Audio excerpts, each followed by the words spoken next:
कार्यक्रम में उपस्थित केंद्रीय शिक्षा मंत्री श्री धर्मेंद्र प्रधान जी, डॉक्टर जितेंद्र सिंह जी, श्री जयंत चौधरी जी, डॉक्टर सुकांता मजूमदार जी, टेक्नोलॉजी के माध्यम से जुड़े मेरे मित्र श्री रमेश वाधवानी जी, डॉक्टर अजय केला जी, साइंस एंड टेक्नोलॉजी और एजुकेशन वर्ल्ड से जुड़े आप सभी साथी, अन्य महानुभाव, देवी और सज्जनों, आज यहां सरकार, एकेडेमिया, साइंस और रिसर्च से जुड़े भिन्न भिन्न क्षेत्र के लोग इतनी बड़ी संख्या में उपस्थित है। ये एकजुटता, ये कॉन्फ्लुएंस, इसी को युग्म कहते हैं।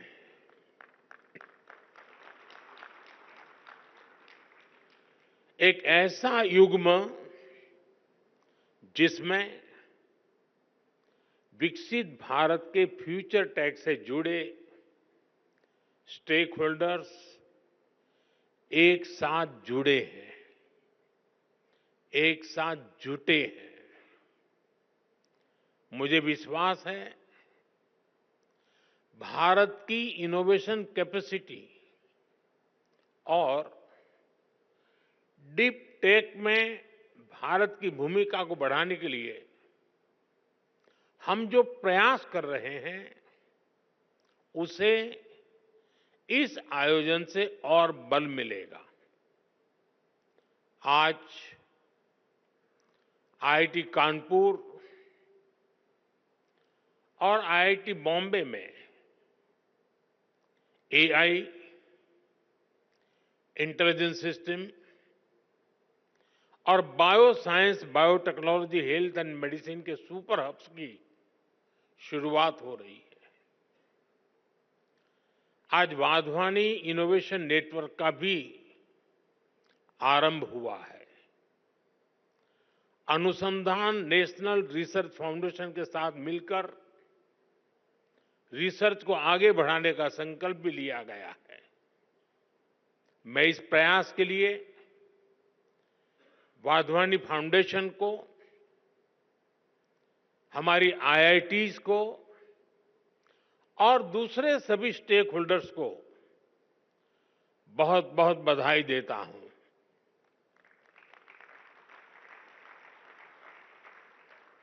विशेष रूप से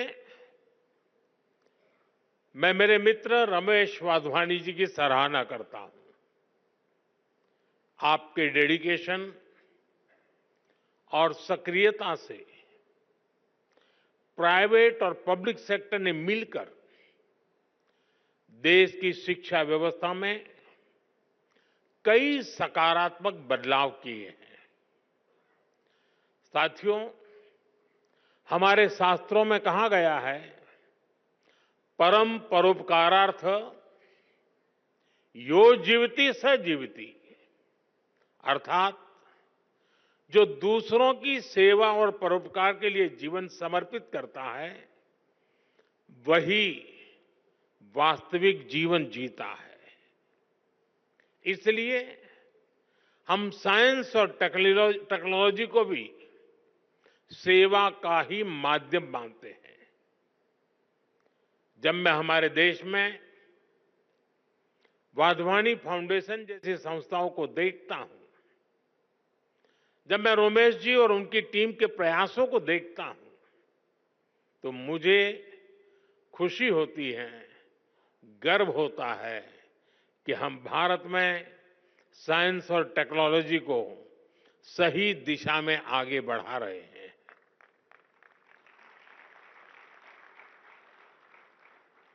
हम सब जानते हैं, रमेश जी ने तो अपने जीवन को काफी संघर्ष में तपाया है, सेवा के लिए समर्पित किया है। जन्म के तुरंत बाद जब वो कुछ ही दिन के थे, तब विभाजन की विभीषिका झेलना, अपनी जन्मभूमि से पलायन के लिए मजबूर होना, बचपन में ही पोलियो जैसी बीमारी का शिकार हो जाना और उन कठिन परिस्थितियों से निकलकर इतने बड़े बिजनेस एम्पायर को बिल्ड करना, ये अपने आप में एक असाधारण और प्रेरणा देने वाली जीवन यात्रा है।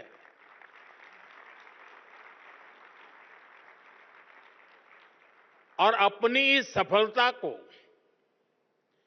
एजुकेशन और रिसर्च सेक्टर में भारत के लोगों के लिए समर्पित कर देना, भारत की युवा पीढ़ी के लिए समर्पित कर देना, भारत के उज्जवल भविष्य के लिए समर्पित कर देना, ये अपने आप में एक प्रेरक उदाहरण है। वाधवानी फाउंडेशन स्कूली शिक्षा, आंगनवाड़ी से जुड़ी टेक्नोलॉजी और एग्रीटेक में भी काफी काम कर रहा है। मैं इसके लिए और इसके पहले भी Wadhwani institute of artificial intelligence की स्थापना जैसे अवसर पर आप सबके बीच आया हूं। मुझे विश्वास है आने वाले समय में वाधवानी फाउंडेशन ऐसे ही अनेक माइलस्टोन्स गढ़ता रहेगा। मेरी शुभकामनाएं आपकी संस्था के साथ है, आपके इनिशिएटिव के साथ है। साथियों, किसी भी देश का भविष्य उसकी युवा पीढ़ी पर निर्भर होता है। इसलिए ये जरूरी है कि हम अपने युवाओं के भविष्य के लिए और उनको भारत के उज्जवल भविष्य के लिए तैयार करें। इसमें बड़ी भूमिका देश के एजुकेशन सिस्टम की भी होती है। इसलिए हम देश के एजुकेशन सिस्टम को 21वीं सदी की जरूरतों के मुताबिक आधुनिक बना रहे हैं। देश में नई नेशनल एजुकेशन पॉलिसी लाई गई है। इसे शिक्षा के ग्लोबल स्टैंडर्ड्स को ध्यान में रखकर तैयार किया गया है। नई एजुकेशन पॉलिसी आने के बाद हम भारतीय एजुकेशन सिस्टम में बड़ा बदलाव भी देख रहे हैं। National curriculum framework, learning teaching material और क्लास 1 से लेकर क्लास 7 तक नई टेक्स्ट बुक तैयार कर ली गई है।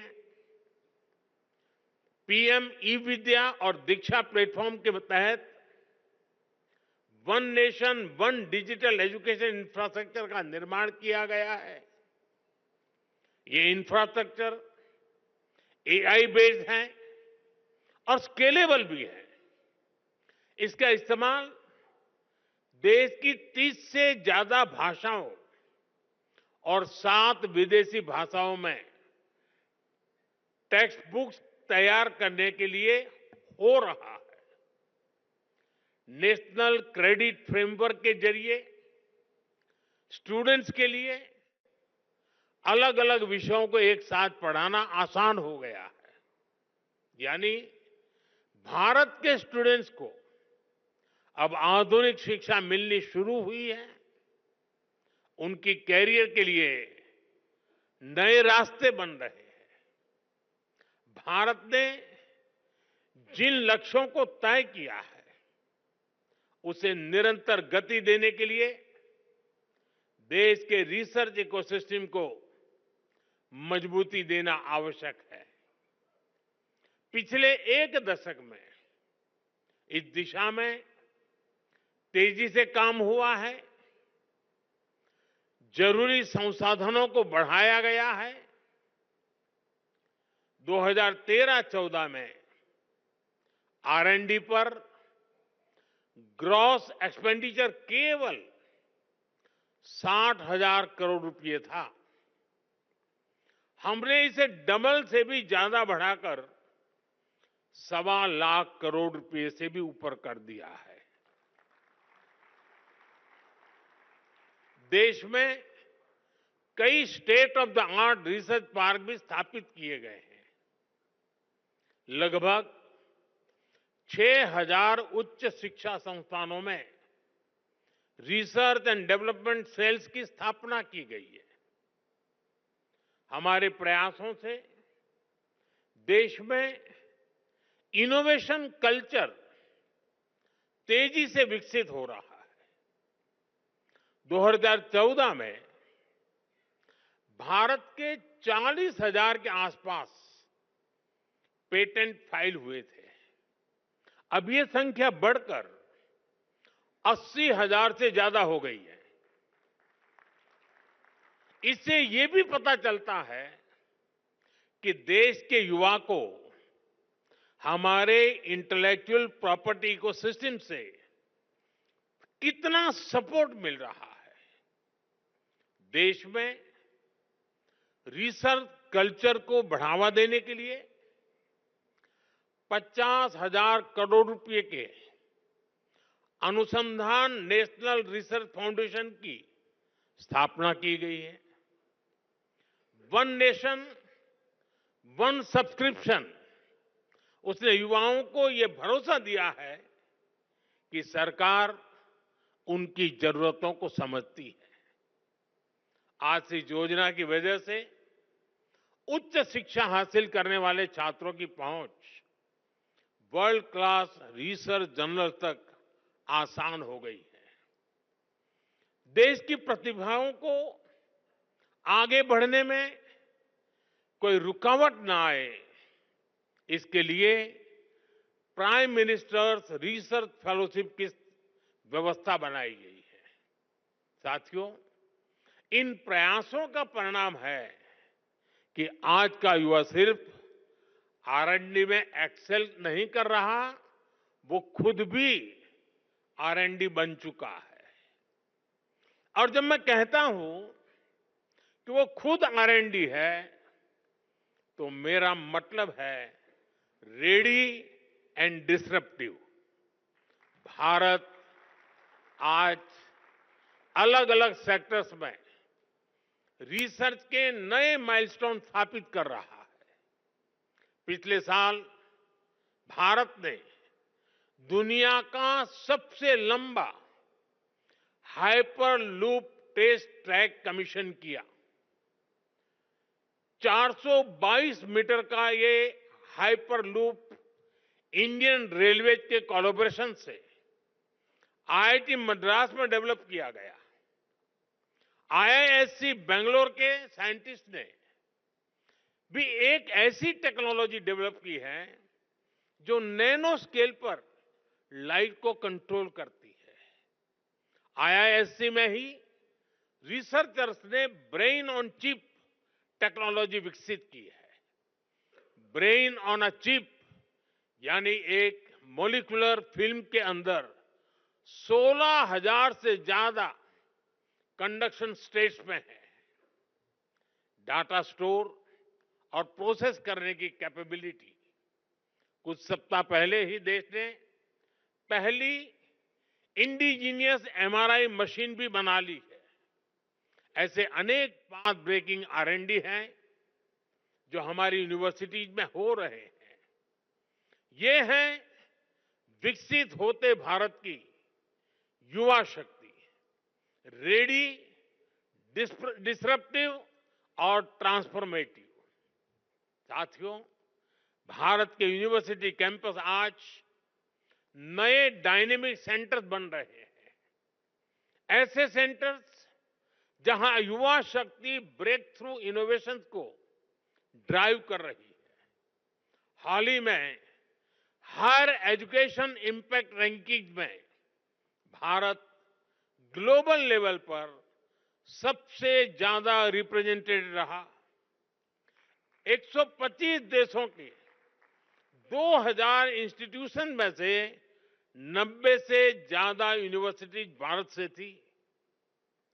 2014 में क्यूएस वर्ल्ड रैंकिंग में भारत के केवल 9 इंस्टीट्यूट्स और यूनिवर्सिटीज थी।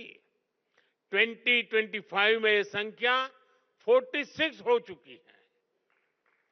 दुनिया के टॉप 500 हायर एजुकेशन इंस्टीट्यूट्स में भारतीय संस्थानों की संख्या भी पिछले 10 वर्षों में तेजी से बढ़ी है।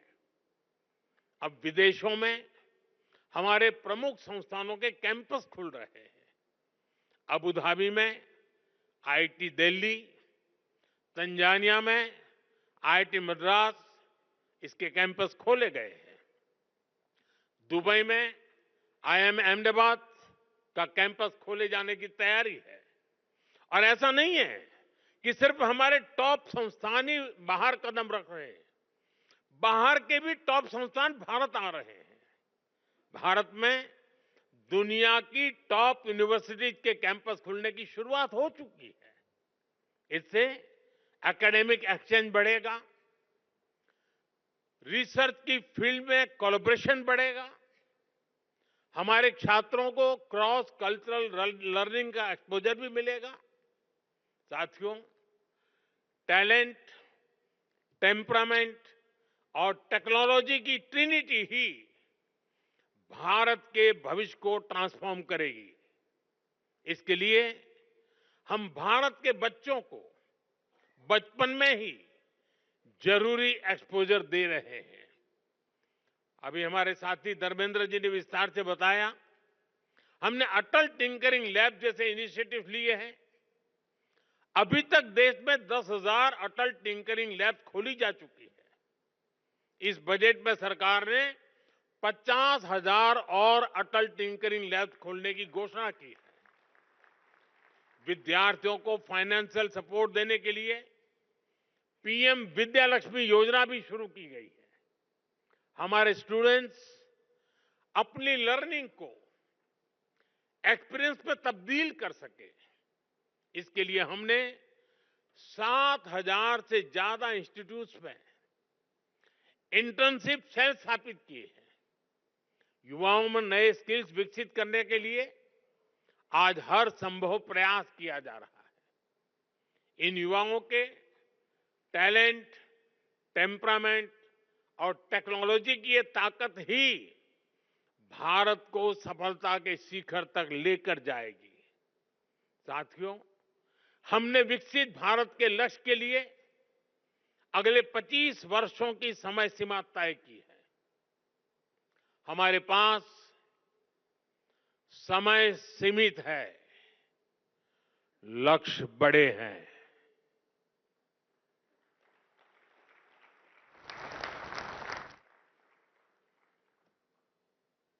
ये मैं वर्तमान स्थिति के लिए नहीं कह रहा हूं।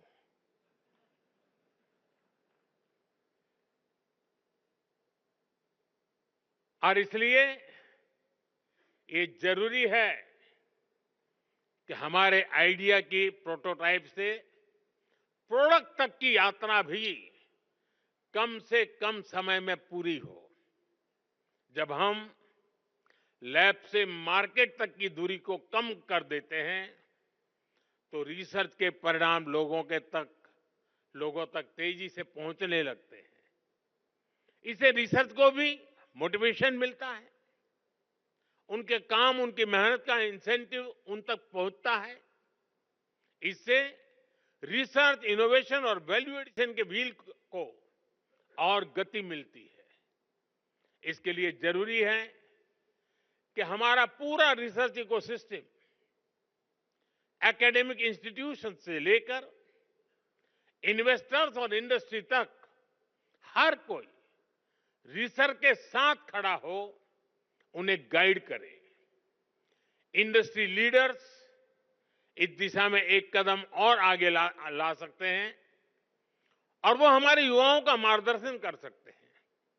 फंड की व्यवस्था कर सकते हैं और साथ मिलकर नए सॉल्यूशन डेवलप कर सकते हैं। इसलिए सरकार रेगुलेशंस को सिंप्लीफाई करने, अप्रूवल्स को फास्ट ट्रैक करने के प्रयासों को भी गति दे रही है। साथियों, हमें AI, quantum computing, advance analytics, space tech, health take, synthetic biology को लगातार प्रमोट करना होगा। आज हम देख रहे हैं भारत एआई डेवलपमेंट और एडॉप्शन में आगे रहने वाले देशों में शामिल है। इसके विस्तार के लिए सरकार ने इंडिया एआई मिशन को लॉन्च किया है। इससे world class infrastructure, high quality data sets और रिसर्च फैसिलिटी तैयार किए जाएंगे। भारत में एआई सेंटर्स ही एक्सेलेंस की संख्या भी बढ़ाई जा रही है। देश के जाने माने संस्थानों, उद्योगों और स्टार्टअप्स के द्वारा इन सेंटर्स ऑफ एक्सेलेंस को गति मिल रही है। हम मेक एआई इन इंडिया, इसके विजन पर काम कर रहे हैं और हमारा उद्देश्य है make AI work for India. इस बार के बजट में हमने आईआईटी में सीटों की संख्या और कैपेसिटी बढ़ाने का निर्णय लिया है। देश में मेडिटेक यानी मेडिकल प्लस टेक्नोलॉजी के कई कोर्सेज आईआईटी और एम्स के सहयोग से शुरू किए गए हैं। हमें इस जर्नी को समय से पूरा करना है। हमें हर फ्यूचर टेक्नोलॉजी में भारत को बेस्ट इन वर्ल्ड की लिस्ट में शामिल करना है। युग्म के जरिए हम इन प्रयासों को नई ऊर्जा दे सकते हैं। शिक्षा मंत्रालय और वाधवानी फाउंडेशन की साझा पहल से हम देश का इनोवेशन लैंडस्केप बदल सकते हैं। आज के इस आयोजन से इसमें बहुत ज्यादा मदद मिलेगी। मैं एक बार फिर युग्म पहल के लिए वाधवानी फाउंडेशन का आभार व्यक्त करता हूं।